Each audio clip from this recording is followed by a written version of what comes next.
Welcome back to the Game Collection. Over 20 episodes ago, I made a review that just never really sat well with me. Don't get me wrong, I'm glad I made the review. It's a very important game to me, and it's got me to where I am today. But I'd like to think that over the course of 20 reviews, I've come a long way from where I was back then.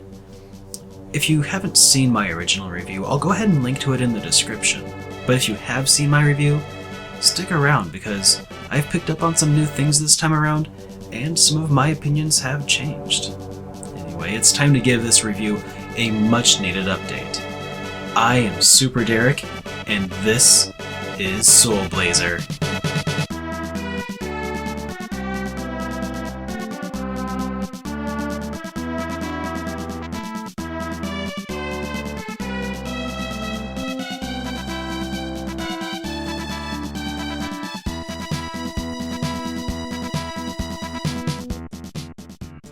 Soul Blazer is a post-apocalyptic action RPG. It was developed by Quintet and published by Enix. Soul Blazer's production began immediately following the release of the popular Super Nintendo launch title, ActRaiser. In Soul Blazer, King Magritte made a deal with the devil. In exchange for gold, he used technology to summon death toll into the world, unleashing hell on Earth. In the wake of this Armageddon, the Master sends down Blazer, his angelic warrior, to single-handedly restore the world. If this sounds rather black and white, it's because for the most part it pretty much is.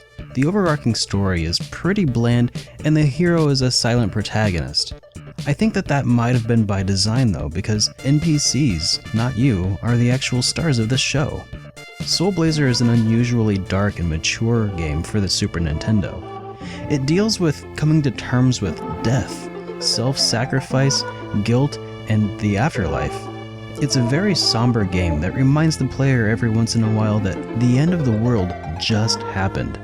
And even though you've come along to pick up the pieces, the people who lived through it may never be the same. I highly recommend talking to everything and everyone in Soul Blazer because otherwise, you might miss the point. You'll also notice that Soul Blazer is full of symbolism if you're paying attention, and sometimes even if you're not, because it can be pretty heavy-handed. It weaves a narrative that those in power will often make selfish decisions that negatively impact their subjects, and could even bring about the end of the world as we know it.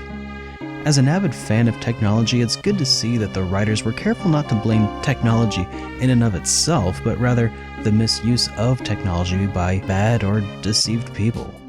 When you arrive in an area that needs your help, you'll find that there's a dungeon entrance placed conveniently nearby. Defeating the monsters in these dungeons will restore people, houses, plants, and other objects to the way that they were before the world was destroyed. These people and animals you release will often be the key to progressing further in these dungeons, which will require some backtracking. I like that once you've defeated all of the enemies in an area, they no longer respawn though, so it's easy to keep track of where you've been and makes that backtracking much faster. Battle within Soul Blazer is very basic, even for an action RPG. There aren't any combos or charged attacks that you can perform. You only have 2 attacks. Swing your sword and cast magic from a ball that orbits you. As a result, there's not a ton of variety in the action, and because of the way that the item system works, you'll be finding yourself opening the equipment screen during battle pretty often. And now that I think about it, that kinda reminds me of Crystalis in that regard.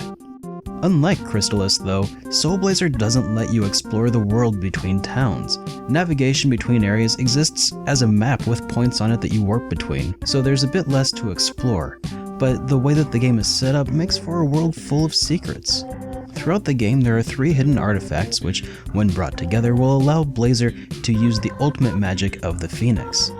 Beyond that, there are 8 hidden tokens that you can collect and exchange for a powerful item that'll allow you to cast magic indefinitely. Some of these are pretty tough to find though, and most of them will require some additional backtracking. The graphics of Soul Blazer aren't all that impressive though, considering that the game was released in 1992 in the United States, which was around the same time as A Link to the Past. And the music of Soul Blazer can get pretty repetitive, since the music is actually basically the same melody played a number of different ways using different instruments to fit the area. I mean, that's an impressive thing to do, but I don't really feel like it was a good move for a video game. Soul Blazer was never re-released on any modern consoles, and the price of this game continues to rise, as now it's selling for $50, and it shows no signs of slowing. Only about 70,000 copies of Soul Blazer were sold in the United States, making this twice as scarce as Earthbound. Well, there is another reason that I wanted to update my review of Soul Blazer. When the game was released, it was met with a lot of positive feedback, and Quintet would later go on to improve on almost all of these mechanics with their later releases, which some refer affectionately to as the Soul Blazer series. But I'm going to talk about that next time on the Game Collection.